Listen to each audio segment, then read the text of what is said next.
Ons kry in Johannes 18 die verhaal van waar Jesus gevange geneem word, waar hy geboei word en dan neem hulle hom na Annas toe. Annas was die mag agter die troon in Jerusalem. Hy self was hoëpriester van 6 tot 15 na Christus. En hy het deur slinkse planne gesorg dat sy seuns die een na die ander na hom hoëpriester word. Ten tye van Jesus se gevangenskap was sy skoonseun Caiaphas die hoëpriester. En nou staan Jesus voor die magtige Annas, geboei, tog onskuldig, moeg en alleen.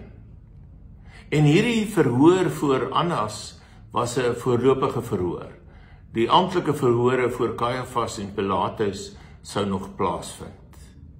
Die Joodse reg het bepaal dat as jy iemand beskuldig van iets, dan moet jy ook getuienis bring. Dan moet ten minste 2 getuienis bring. Maar Annas vra nie getuienis nie. Hy steur hom nie daaraan nie.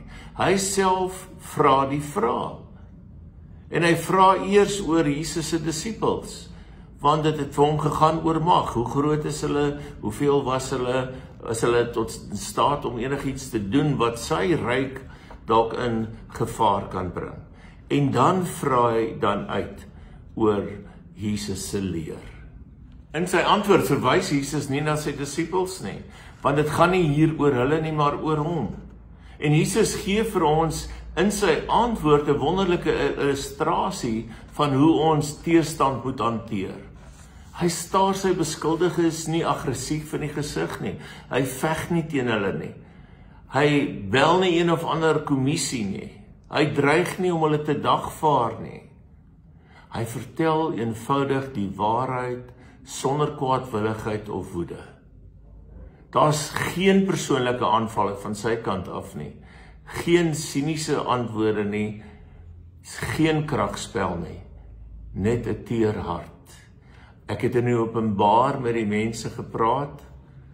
Ek het altyd in die sinagoge en die tempel geleer waar al die Jode bymekaar kom en ek het niks in die geheim gesê nie. Waarom ondervra u my? Ondervra die wat gehoor het wat ek vir hulle gesê het.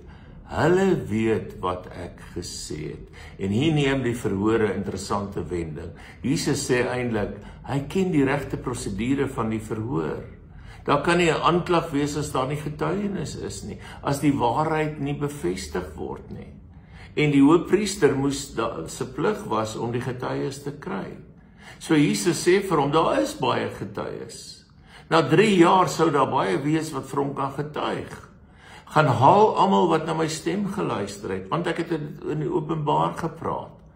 Gaan haal hulle vir wie ek iets beteken het. Hulle sal tog seker iets in my belang wil sê. Gaan haal die melaatses wat genees is, die krepeles wat kan loop, die blindes wat kan sien, die dowes wat kan hoor. Ja, waar is Lazarus? Gaan haal die hoofman van Kapernaum, en Jairus, en Saggeus.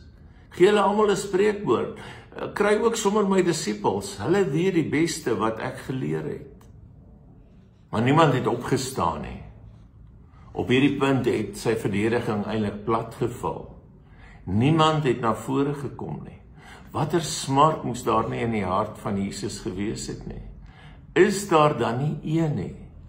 Hy wou die hele wêreld in die getuienisbank inroep. En niemand het opgedaag nie. Eintlik is daar 'n getuie en ons almal ken hom. Dit was die disipel Petrus.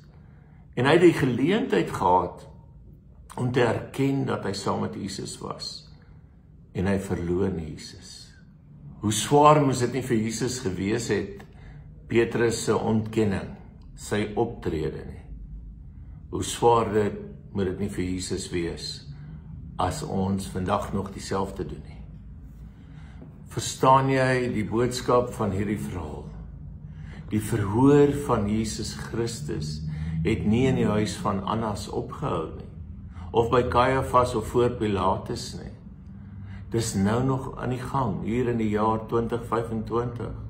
Steeds word Jesus geminag, steeds word hy een kant toe geskuif, steeds by tye selfs gespot. Suid-Afrika is statisties gesproke een van die mees Christelike lande in die wêreld. Verreweg die meeste mense in ons land beskou hulle self as volgelinge van die Here Jesus. Daar is my getuies, sê die Here oor ons. En hy wys met sy vinger na die duisende mans en vrouens en kinders, kerkgangers en biduurgangers en Bybelstudiegangers en skoolkinders en besigheidsmense en huisvrouens. En ons bly stil. En ons mis soveel geleenthede. Dalk daar by jou werk het iemand jou kwaad gemaak en jy het 'n geleentheid gehad om oor Christus te getuig en daai geleentheid is verby. Of jy kan die geleentheid gehad om vir iemand te bid, te bemoedig met woorde van hoop. Maar jy het nie geweet wat om te sê nie. Daardie geleentheid is verby. As jy as ouer nie uitleef in jou huis dit wat jy bely nie, watter getuienis is jy? Ons kan baie praat oor ons land, oor al die misverstand en die haat en die onreg. Maar kom ons doen dit nie. Kom ons wonder saam hoe dit moontlik is dat daar onder ons mense soveel onvrede en misverstand kan wees. In huwelike, tussen ouers en kinders, by mense se werke.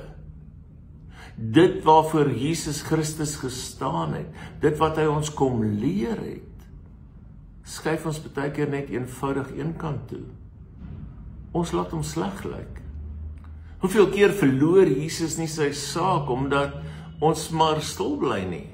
Hoe dikwels begewe ons moed en ons kyk maar ander kant toe, sal maar stil bly terwyl ons eintlik moet gepraat het. Gee ons ooit die goeie nuus wat in ons is, deel ons dit met ander. En dankie, daar is die wat dit doen. Wat hardop vir almal wat wil hoor en nie wil hoor nie, sê wat Jesus vir hulle beteken. Die evangelie versprei. Hoe hy saam met hulle is en hulle swaar kry en goeie tye. Maar daar is soveel wat stil bly. Gelukkig eindig die verhaal nie hier nie. Die Bybel vertel op 'n ander plek hoe die Here weer 'n keer na sy kruisiging en opstanding met sy disippels gepraat het oor hulle getuienis. Daar teen die hang van die Olyfberg, vlak by die tuin van Getsemane, waar hy gearresteer is, sê hy vir hulle, Handelinge 1 vers 8, maar julle sal krag ontvang wanneer die Heilige Gees oor julle kom. En julle sal my getuies wees in Jerusalem, sowel as in die hele Judea, en in Samaria, en tot in die uithoeke van die aarde. En hulle was, toe kon hulle nie stil bly nie. Toe het hulle in die hofsale van die wêreld gehoor. Hulle kon nie ophou getuig nie. Annas en sy volgelinge se ore sou tyd oor die getuienis van Petrus en Johannes en al die ander. Weet dat wanneer jy misluk in jou getuienis, jy tot hom kan nader om genade te vind. Jy kry weer 'n kans. Jy wat Jesus Christus as jou Here en Verlosser bely, sal die Here vandag op jou nommer kan druk. Daar waar die evangelie en Christus eenkant toe geskuif word, sal jy in die getuiebank gaan staan en jou getuienis helder en onverskrokke lewer. Jy het die belofte dat die Here jou die krag sal gee om dit te doen. So doen dit. Amen. Kom ons bid saam.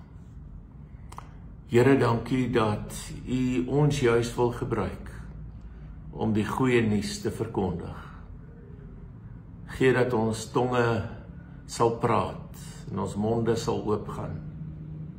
Daar waar ons moet praat. Daar waar ons U woord moet verkondig. Help ook vir ons so dat ons lewens ook sal pas by ons belydenis. Ons bid dit sodat ons U alleen kan verheerlik daardeur. Amen. Mag dit met jou baie goed gaan, mag die Here vir jou seën en mag jy sy krag ervaar om in alle omstandighede te volhard in jou getuienis. Amen. Ons gesels weer met mekaar 'n volgende keer. Totsiens.